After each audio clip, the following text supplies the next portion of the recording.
இன்றைக்கி என்ன ஸ்பெஷல்? இட்லி பண்ணும்போதெல்லாம் எப்படியாவது ஒரு 4-5 இட்லி மீதமாயிடுதா? மீதமான இட்லியில் இட்லி மஞ்சூரியன் ஈஸியாக சிம்பிளாக செஞ்சிடலாம். இப்போது 5 மீதமான இட்லி நான் எடுத்துருக்கிறேன்.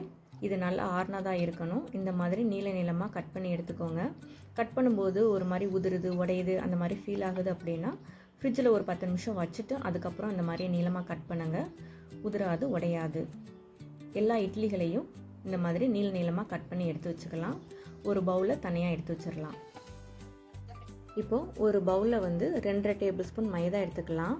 இது கூட தண்ணி ஆட் பண்ணி கட்டிகள் இல்லாமல் நல்லா கொஞ்சம் லிக்விடாக திக்காகவும் இல்லாமல் ரொம்ப தண்ணியாகவும் இல்லாமல் மிக்ஸ் பண்ணி கட்டிகள் எல்லாம் மிக்ஸ் பண்ணிக்கலாம். இது எதுக்கு அப்படின்னா, நம்ம கட் பண்ண இட்லி இருக்கு இல்லையா, இதில் டிப் பண்ணி தான் நம்ம ஃப்ரை பண்ண போகிறோம்.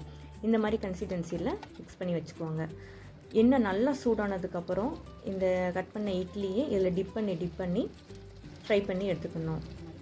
இந்த மாதிரி கோல்டன் ப்ரௌன் வர வரைக்கும் நல்லா ஃப்ரை பண்ணி எடுக்கணும். போடும்போதே பாருங்கள் நல்லா கிறிஸ்பியாக இருக்கும், நல்லா சவுண்டு கேட்கணும். இந்த மாதிரி ஃப்ரை பண்ணி எடுத்து வச்சுக்கோங்க.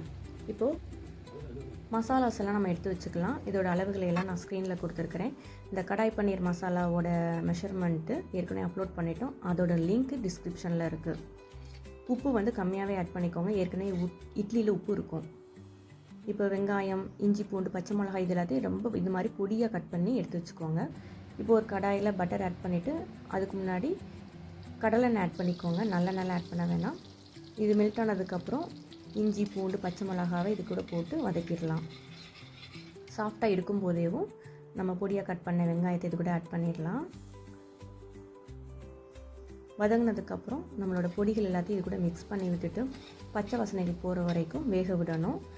இது கொஞ்சம் சிம்மில் வச்சுட்டு நம்ம அந்த சமயத்தில் ஒரு பவுலில் 2 டேபிள் ஸ்பூன் கார்ன்ஃப்ளவர் ஆட் பண்ணி அது கூட தண்ணி ஆட் பண்ணிவிட்டு இந்த மாதிரி கட்டிகள் இல்லாமல் இந்த மாதிரி லிக்யூடாக தனியாக கரைச்சி எடுத்து வச்சிடலாம். இப்போது green chilli sauce, red chilli sauce, soya sauce இந்த 3யுமே 1 by 1 ஆட் பண்ணிவிட்டு இந்த கார்ன்ஃப்ளவர் வாட்டரையும் இது கூட மிக்ஸ் பண்ணி விட்டுட்டு நம்ம ரோஸ்ட் பண்ணி எடுத்துருக்கிற இட்லி ஃப்ரையையும் இது கூட மிக்ஸ் பண்ணி விட்டுடலாம். கடைசியில் கொத்தமல்லி தலைகள்லாம் தூவி எடுத்துடணும். ரொம்ப குக் பண்ணக்கூடாது. பிளேட்டில் போடும்போதே இந்த மாதிரி கிறிஸ்பியாக இருக்கும். ரொம்ப குக் பண்ணிட்டோன்னா அது ரொம்ப சாஃப்டாகிடும், கிறிஸ்பி போயிடும். இப்போ வெங்காயம், கொத்தமல்லி தலைகள்லாம் தூவி இறக்கணுன்னா நம்மளோட இட்லி மஞ்சூரியன் ரெடி ஆகிடுச்சு. இந்த ரெசிபி உங்களுக்கு பிடிச்சிருந்துச்சுன்னா லைக் பண்ணுங்கள். வேறு ஒரு ரெசிபியோடு மீட் பண்ணலாம். தேங்க்யூ.